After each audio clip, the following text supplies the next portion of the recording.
Yeah, second straight day, but Chip did say he expects him back on Thursday, so at least that's a positive development. But the more interesting part is that Malcolm Jenkins played the entire game, so certainly nobody saw any evidence of a concussion during the game, and obviously it was diagnosed afterwards. He wasn't available to us, and Malcolm's usually one of those guys that always talks, so it'll be interesting to see when it happened, because I certainly didn't notice it watching the game, and obviously none of the independent concussion people at the game saw it, so it's one of those things that slipped through the cracks. Obviously, it sounded like Chip Kelly kind of discounted it, like, he'll be back and okay tomorrow. A little very cavalier there for Chip Kelly. Are you surprised that he was so very forward that he thought that Jenkins would be back? A little bit, only because the concussion protocol in the NFL has changed, and you have to be cleared by independent neurologists. So there's always a chance, and I see it all over the league, not just Chip Kelly. The old school mentality tends to crop up, and the theory that guys got their bell rung and they'll be fine, and that's how coaches feel. But it's a lot more difficult to pass the test if there's an independent neurologist on hand, because something as simple as a slight headache, if they say the wrong thing, they're not going to pass that protocol. So we have to wait and see if he's back out there on Thursday, obviously, and until he's back on the field, he hasn't cleared, and until he's cleared, there's no guarantee he's going to be out there on Sunday. What about Jason Peters? It looks like he's going to be ready to go, but do you get the feeling that Peters will be back playing left tackle, Johnson back to the right side with Tobin, Kelsey, and I guess Alan Barbary, we criticize him a lot. I guess his name hasn't come up a lot the last couple of weeks, and I guess that's an indication that he has done much better. Yeah, he has. He was really bad for about the first month of the season. He slowly played a little bit better. He's never going to be a world beater at the left guard position, but he needed to improve, and he certainly has over the past 4 games or so. And there was that one play you'll see where Lane Johnson and Barbie totally just collapsed the right side of the Cowboys line. So he's playing better, and the whole offensive line is playing better. Kelsey has picked it up. Matt Tobin probably had his best game as an Eagle at right guard, so it was a smart decision in hindsight that they made the move they made, because Dennis Kelly held up a right tackle, and obviously Lane Johnson did a very good job for his first start at left tackle, especially when you consider what he was up against. John, you wrote at the website about Billy Davis and him basically lamenting the loss of Jordan Hicks. We talked a little bit about him yesterday, Hicks, but what did Davis really say that stood out that makes you feel like losing Hicks is? I think people do think it's going to be a big loss, but what are they thinking on the defensive coaches thinking about losing Hicks? Well, I don't think the average person does think it's that big of a loss, because they look at the names and they see Alonzo and Kendricks and Ryans and they say, we'll be fine. But I think Bill Davis realized this guy's put up so much production, one of 4 rookies in NFL history to put up the numbers he was able to put up as far as splash plays. And think about that. He hasn't even played half an NFL season. That's how many big plays this guy has been making.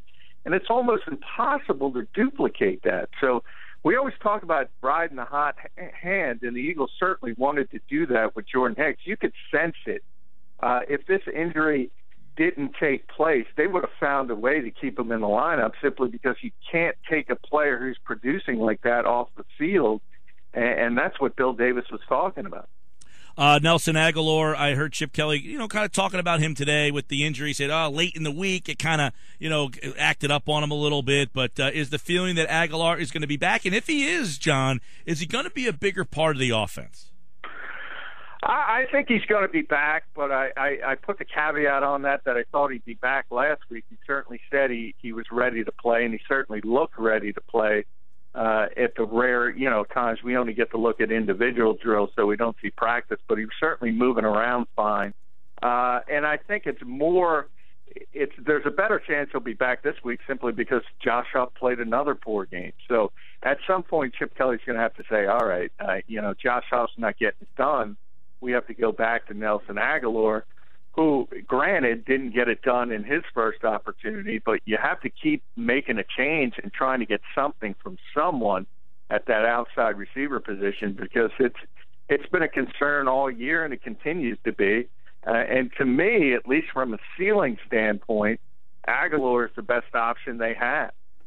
Talking with John McMullen from 97.3 ESPN.com, and covers the league nationally for today's Pigskin.com. The Eagles moving forward with the Dolphins here. And, this is an interesting Dolphins team that fired their coach already, made some off-season splashes, John. They were supposed to be the chic, they were the popular wild card pick in the AFC. Where are the Dolphins now a couple of weeks into the Dan Campbell interim coach era? Well, in the first two games, they looked like the light bulb went off and they were starting to play for Dan Campbell. All of a sudden it comes down to earth, and they look like what they are, which is a pretty mediocre football team. And then on top of that, they lose Cam Wake, who's their best pass rusher, to an Achilles injury. So that was a devastating blow. But there's some talent. There's no question. That was one of the, as you mentioned, probably the AFC version of the sexy team in the preseason. If you looked at NFC, it was probably Minnesota, and it was Miami on the other side. And it hasn't lived up to that, which cost Joe Philbin his job. They spent a lot of money, obviously, on Ndamukong Suh, who is still a real difficult player to deal with. And if he's, feels like playing on a particular Sunday, the interior of the Eagles' offensive line is going to have their hands full. Olivier Vernon's a very good player. They're athletic. Jarvis Landry is a slot receiver. Ryan Tannehill's a dual threat quarterback. So it's a team that can be difficult, but they lack consistency. And that's, pretty much sums up every bad team in the NFL. You never know who's going to show up on Sunday, and that's been the case with the Dolphins. No doubt about it. And obviously the Eagles getting ready for this Dolphins team. A lot of people look at the Dolphins as, I don't want to say a gimme, but every team has a chance to knock you off. But this is a very winnable game, these two games at home against these two Florida teams. This is a big spot for Philadelphia. And Chip Kelly was asked today, John, if he was anticipating a slow start because of the changes. And what was really his reaction to that question when asked, did you anticipate this coming on? Was this something that you kind of thought might happen, that you might get off to a slow start with all the changes you made? Well, it's going to temper. I've always said I've got that feeling from the building as a whole. I always talk about the national expectations on this team in the preseason. I think they were out of whack, and I think people in the building knew there were so many changes. There was going to be a bit of a hiccup or two, maybe not to the degree it developed. I never think Chip has so much confidence in his offense. He never thinks they're going to struggle the way they struggled at times this season. But, I get the feeling that he understood there was going to be a time frame where they were going to have to get up to speed, and people certainly, first and foremost, Sam Bradford was in a different offense. He was going to have to learn it.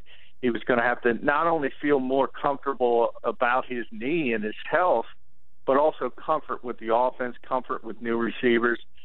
And then the fact, I think there's a certain degree, there's no question this organization, starting with Chip Kelly, overrated the talent at the wide receiver position. I still think that's the biggest issue as far as the offensive struggles. John, we talked a lot about Hardy yesterday, and today he puts out the tweet. He's got to get told to bring it down. I know that the NFL can't really do anything about it, but, if you're Dallas at this situation, does it take losing two more games, being eliminated from playoff contention to finally put your foot down? Well, I think Greg Hardy's going to be the ultimate decider of that. If he keeps doing stupid things, I think there is a breaking point. And, I often talk about the job description of Jason Garrett, kind of laughing about it, because I'm not sure what he does really in Dallas. And maybe the answer to that is just, act as the principal for Greg Hardy. because he's not the play caller. He obviously doesn't have the ultimate decision. That's Jerry Jones. But what he is, he's always got to talk to Greg Hardy about the stupid things he's doing on social media or saying on conference calls and things like that. And at some point, it becomes such a distraction. And already you have the fact that there's so many groups that are looking for blood and have the torches and pitchforks out already. It becomes a cost-benefit analysis, and really the benefit isn't worth it at this point. John, obviously a lot of people, very fiery topic. We had a lot of calls on it in the first hour. Rich took a lot of calls during his show as well. And this is something that is a very fluid situation halfway through the NFL season. Right now for you, I just did my Fine Five, John. I got Patriots, Bengals, Panthers, Cardinals, and the Broncos as my five. Right now, who's your favorite in the NFL halfway through? Well, I've said it often. I think the Bengals are the best team in the NFL. And I know you got to be, Ric Flair rules. We always talk about it. To be the man, you got to beat the man. So the Patriots are undefeated, and they're the reigning Super Bowl champions. But they have so many issues on the offensive line. I think that's going to come back to haunt them at some point. And I just think the Bengals are loaded up and down that roster. And if Andy Dalton can carry his water in January, I think the Bengals are going to be difficult to beat. And I'm saying, woo! That's a good way for you to go out, John.